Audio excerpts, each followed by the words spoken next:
Então vamos nessa. Ó, mais um exercício para fechar a ideia do trabalho e a gente muda de assunto. Esse exercício é bom para a gente. É um exercício chamado exercício literal. Você vai trabalhar com as letras ao invés de números. O gráfico da pressão em função do volume V, pressão P em função do volume V, representa a transformação gasosa AB sofrida por uma determinada amostra de gás ideal. Sabes que o volume 2 é igual a 2 vezes o volume 1 e que a pressão 2 é 2 vezes a pressão 1 e que em A a temperatura do gás é T1. Determine o trabalho realizado pelo gás em função de P1, V1 e sua temperatura em B em função de T1. Então, tá falando que a gente tem que usar as letras, né? Então, o que que eu sei? Ó, que o volume 2, pessoal, o V2 é 2 vezes V1. Ó. V1, o ponto A vale V1 e o ponto B vale 2 vezes V1.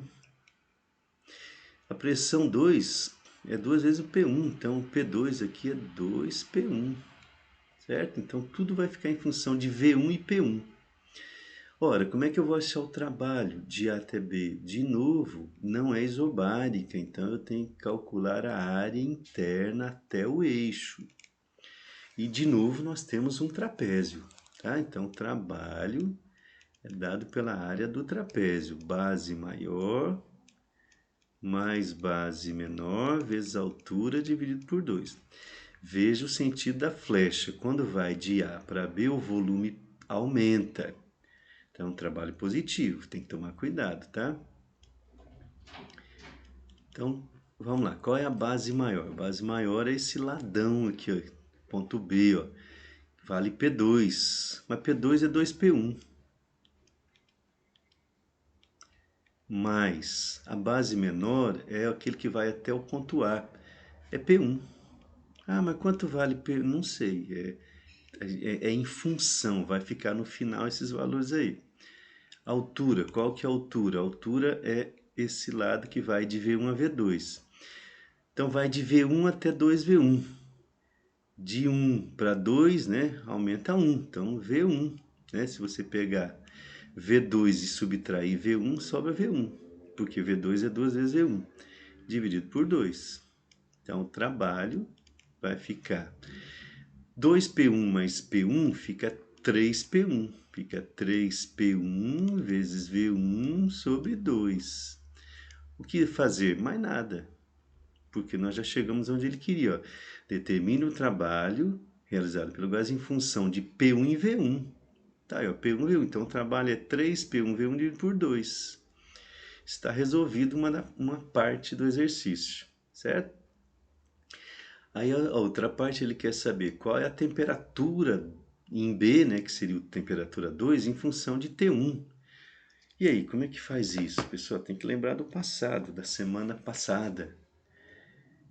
Quando muda de estado, né? Quando o gás muda de estado, do estado A para o estado B, tem aquela equação geral, né? Que ficaria assim, ó, P1 V1 sobre T1 ficará igual a P2 V2 sobre T2, né? Equação geral dos gases. Lembrando que P2 é 2P1 e que V2 é 2V1. Então vocês vão ver que vai sumir tudo, ó. Vai ficar P1, aqui você não mexe em nada. P1, V1 sobre T1. P2 é 2P1. V2 é 2V1. Está lá no texto. Sobre T2 que eu quero descobrir. Então vocês vão ver que tem P1 dos dois lados, então eu corto P1 com P1. Tem V1 dos dois lados, corta. O que que sobrou então? Ó, sobrou 1 sobre T1, né? Se eu cortei lá em cima ficou 1. E aqui, 2 é 2, 4 T2. Logo, como ele quer a temperatura 2, que é do ponto B, multiplica cruzado, a temperatura 2 é 4 vezes a temperatura 1. Então está aí, a temperatura 2, 4 T1. Então vamos só para conferir o que ele pediu. Determine o trabalho em função de P1V1, ó, já apareceu. Se apareceu o que ele pediu, você para, não tem mais o que fazer. 3 meios de P1V1. E a temperatura B, que seria T2, em função de T1. Tá lá, temperatura 2 em função de T1. Temperatura 2 é 4 vezes a temperatura 1, certo? Beleza, amanhã, né, hoje é segunda-feira, amanhã na nossa monitoria nós vamos fazer mais exercícios sobre essa parte de trabalho e tudo mais, tá? Pra gente fixar a ideia. Tá certo, pessoal? Então, olha bem. Eu estou preparando vocês. Qual é o nosso objetivo? Nosso objetivo na termodinâmica é estudar as leis da termodinâmica. São duas leis. Para no final a gente construir uma máquina térmica. Isso é a parte final da matéria. Ver como é que funciona o motor do carro, por exemplo. Tá? Então, a termodinâmica são transformações de energias que vão acontecendo num sistema gasoso. Ele é aquecido, ele recebe calor, ele perde calor, certo? A gente está falando do trabalho, que é uma variação só se realiza trabalho se você tiver energia, né? Você não vai conseguir empurrar alguma coisa se você não tiver energia. E agora nós vamos falar de uma outra forma de energia ligada ao sistema gasoso, chamada energia interna, que a gente vai simbolizar pela letra U. Ó, a palavra interna está ligado a todas as moléculas do gás, certo? Então a energia interna é a energia total do sistema gasoso, ou seja, é a soma de todas as formas de energia que um gás pode ter. Mas quais são as formas de energia que um gás pode ter internamente? É a matéria que a gente estudou ano passado sobre energia. Energia cinética e energia potencial. A energia cinética está ligada ao movimento, à velocidade. A energia potencial está ligada à posição, é uma energia armazenada, né? Vocês lembram que quando a gente elevava um corpo, ele armazenava energia potencial gravitacional. Quando eu soltava, virava energia cinética, tá? Então a energia interna do gás é a soma dessas energias cinéticas e potenciais. Está no plural por quê? Porque a energia cinética ela pode ser energia de translação e rotação. Translação é quando as moléculas mudam de lugar. Rotação é quando ela gira em torno dela mesma. São movimentos, certo? Então ela mudando de lugar, ela tem uma energia cinética de translação. Quando ela gira em torno dela mesma, ela tem uma velocidade de giro, chamada energia cinética de rotação. E a potencial é quando ela armazena devido a receber calor e assim por diante. Só que para nossa felicidade, principalmente a de vocês, nós vamos trabalhar com gás. Opa, aqui tá faltando, tá? Gás ideal, ideal. Opa. Nós vamos trabalhar com gás ideal monoatômico, pessoal, ou seja, ele é feito de átomos isolados, você não vai construir moléculas, molécula seria diatômico, triatômico, né? Por exemplo, a molécula da água, H2O, é uma molécula diatômica, né? Então, a gente vai pegar o gás oxigênio, que só tem um átomo de oxigênio, o gás hélio, o gás neônio, o ar, certo? Que é o gás oxigênio e assim por diante. Então, pelo fato de ser monoatômico, a coisa fica muito simplificada. Por quê? Porque a gente vai considerar apenas a energia interna dele, essa energia U aqui, é só dado pela energia cinética de translação, que é a energia de mudança de posição. Ela está aqui, daqui a pouco ela está aqui, daqui a pouco ela está aqui, tá? A rotação dela é desprezível, um átomo é muito pequenininho, molécula não, vocês estudam em química lá que forma halteres, não sei se já chegaram nessa parte, ela fica girando em torno de um eixo, então fica uma coisa muito complicada. Não sei se vocês eu já falei sobre isso, isso na física chama mecânica estatística, é uma das matérias mais difíceis de estudar em física, tá? Quando você considera todos esses movimentos aqui, a gente vai desprezar. A única coisa que vai nos interessar é que a molécula sai de um lugar e vai para o outro. Tá? Ela está tendo translação. Transladar é mudar de lugar. Quando você anda de carro, o carro está transladando, certo? Então a energia interna para nós está ligada ao movimento de translação das moléculas, tá? Lá na mecânica, o ano passado, quando você estava no primeiro aninho, a gente viu que a energia cinética é dada por mv²/2.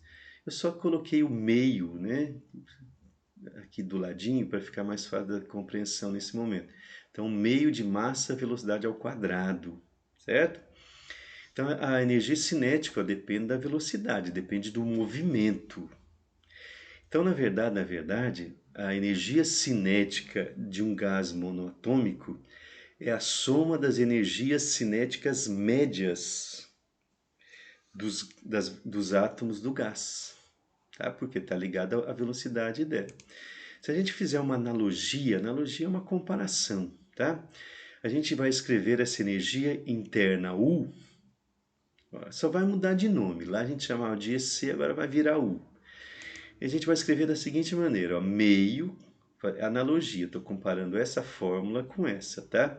M é a massa que aqui vai estar, na comparação, vai estar sendo representado pelo número de mols. No número de mols está contida a massa, né? Tá? Quer dizer, a massa dividida pelo mol.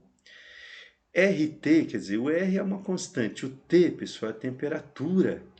Fala, o que tem a ver a temperatura com velocidade? Tem tudo a ver. A temperatura é a medida do grau de agitação das moléculas. Quanto maior a velocidade, maior a temperatura.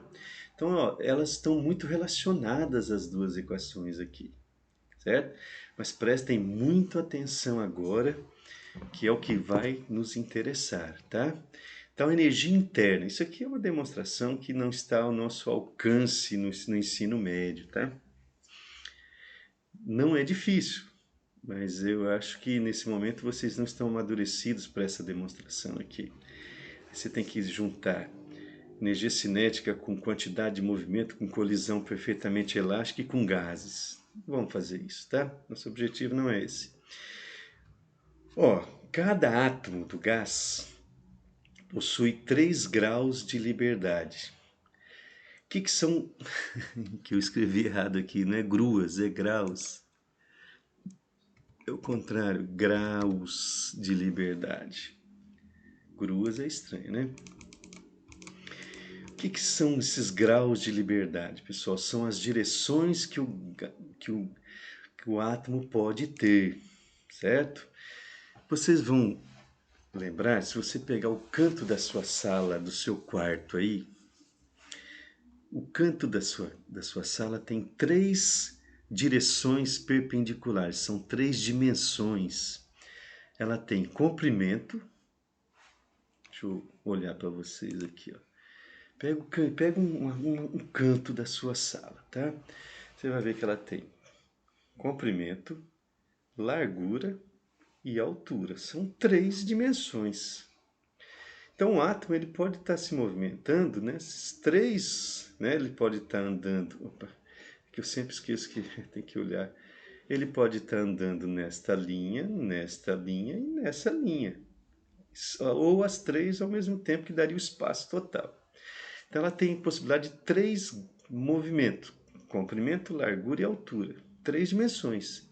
Por isso que são 3 graus de liberdade, porque os graus de liberdade são as direções que elas podem se mover.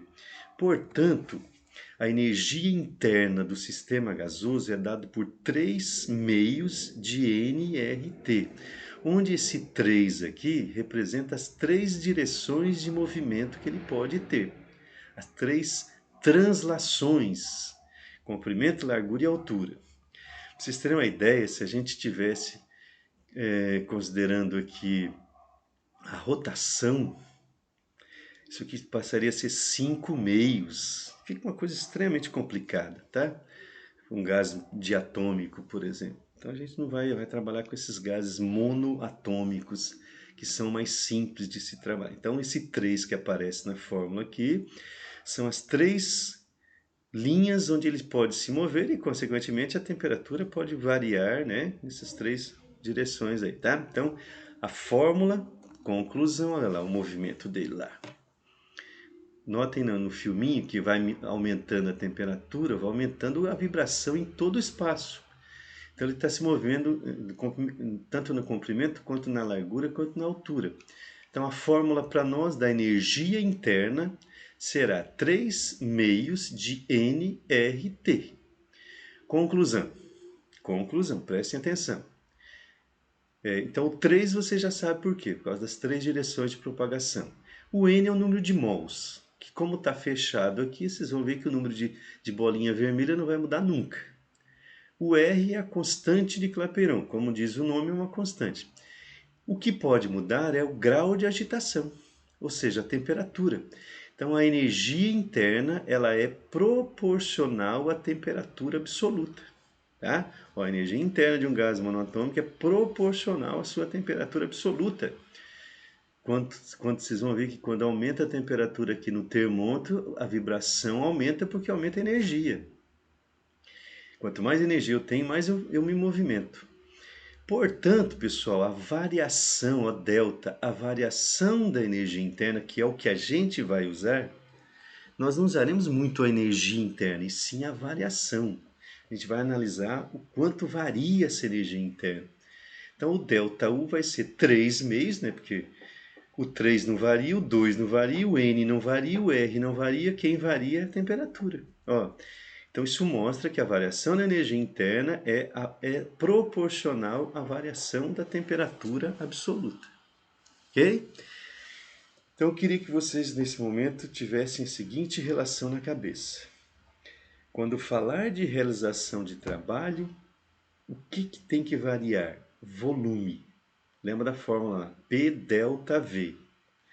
Quando falar de variação de energia interna U, o que tem que variar? Temperatura. São parzinhos que vocês têm que ligar. Trabalho está ligado à mudança de volume. Variação de energia interna está ligada à variação de temperatura. Certo? Então são relações. E aí a gente analisa, né? Para que a variação da energia interna seja positiva, você tem que ter um aumento de temperatura. A variação de temperatura tem que ser maior que zero. Se a variação da energia interna é negativa, se diminui a energia interna do sistema gasoso, é porque diminui a temperatura. A variação da temperatura é negativa. E se a variação da energia interna é nula, não varia a energia interna, porque a temperatura não varia.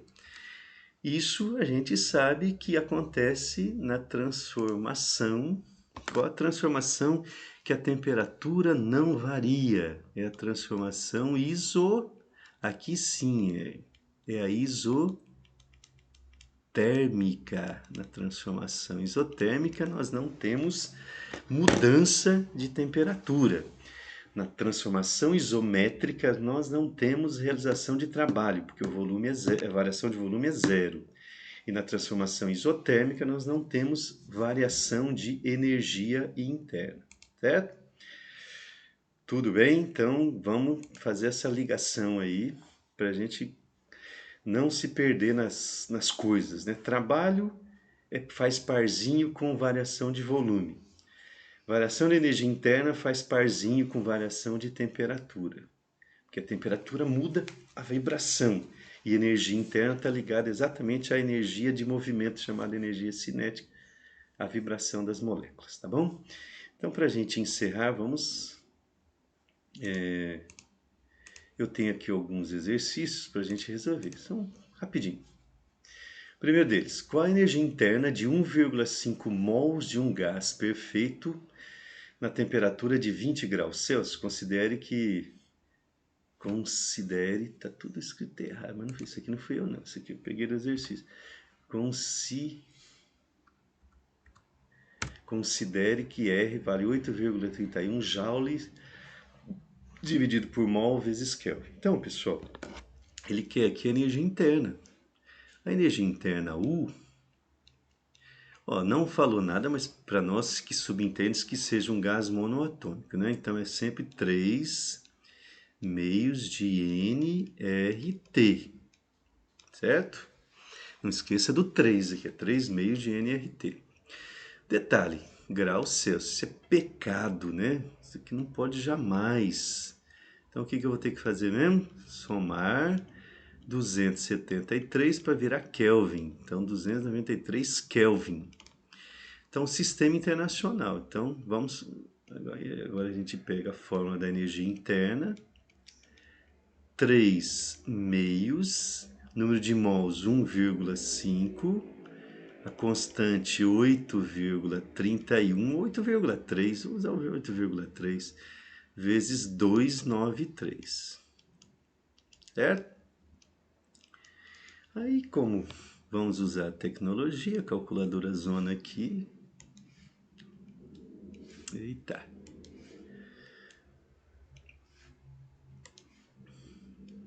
o que nós vamos ter? Nós vamos ter, eu vou multiplicar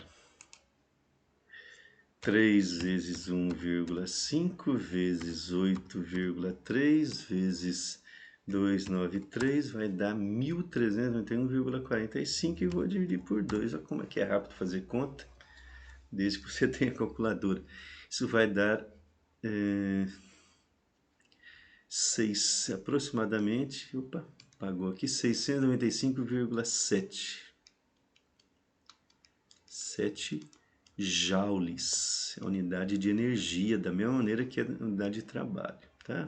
No Sistema Internacional de Unidades, ok? Então essa é a energia interna do sistema gasoso. Ó, só joguei na fórmula, só lembrando que a temperatura tem que ser sempre em Kelvin. Mais um. Esse aqui eu vou fazer esse aqui.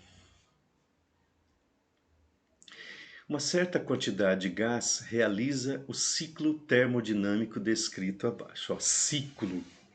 Vocês estão vendo que as flechinhas formam uma figura fechada, sai de, por exemplo, se você começar a olhar do A, vai para o B, do B para o C, do C para o D, do D volta para o A. Então é uma transformação cíclica. Com base nessa figura, afirma-se que qual é o trabalho realizado no ciclo? Aliás, ele está afirmando que vale 2. Será que vale 2?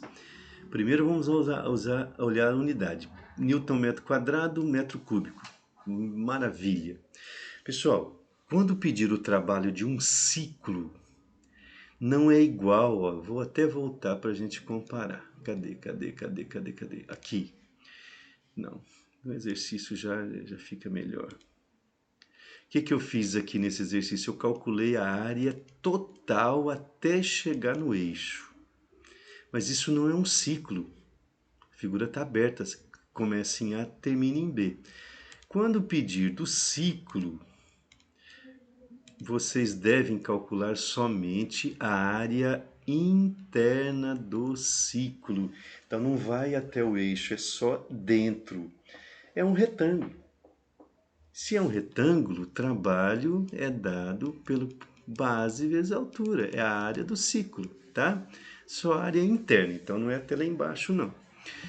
Aí você calcula qual é a base. A base é de C até D, que vale 1, né? De 2 a 1, ou de 1 a 2 vai dar 1. A altura vai de 1 a 3, dá 2. Então o trabalho vai dar 2 joules. Só que aí você tem que ver o seguinte: o ciclo é horário. Se o ciclo é horário, é um trabalho positivo. Então, se as flechinhas estivessem invertidas, daria o mesmo resultado, só que daria menos 2.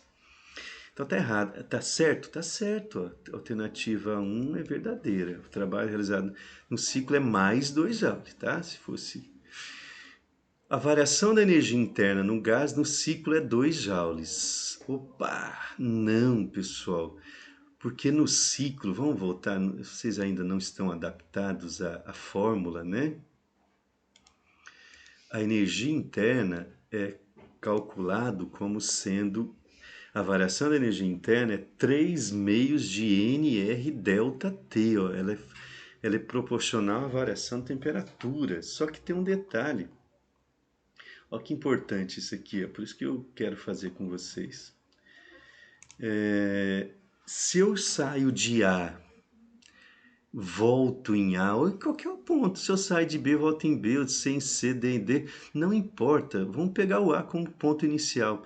Se eu saio de A e volto em A, isso quer dizer que a temperatura final e a temperatura inicial são iguais. Por isso que chama ciclo, porque eu voltei no mesmo lugar. Eu vou ter a mesma pressão, ó, ponto A, pressão é 3, volume é 1. Eu vou ter a mesma pressão, mesmo volume e, consequentemente, a mesma temperatura. Isso quer dizer que num ciclo a variação da temperatura vai ser zero. Ora, se a temperatura não varia, a variação da energia interna vai ser zero também. Portanto, está errado. A variação da energia interna não é 2, é zero. Então, numa transformação cíclica, quando volta na mesma posição, não ocorre variação de energia interna, certo? Muito bem, nós vamos parar. Nós vamos parar. Aí, hoje, segunda manhã, nós temos aquela nossa monitoria tradicional já, né? Vamos continuar resolvendo exercícios, beleza? Dessa parte. Boa semana para todo mundo, um abraço, até a semana que vem, tá? Tchau.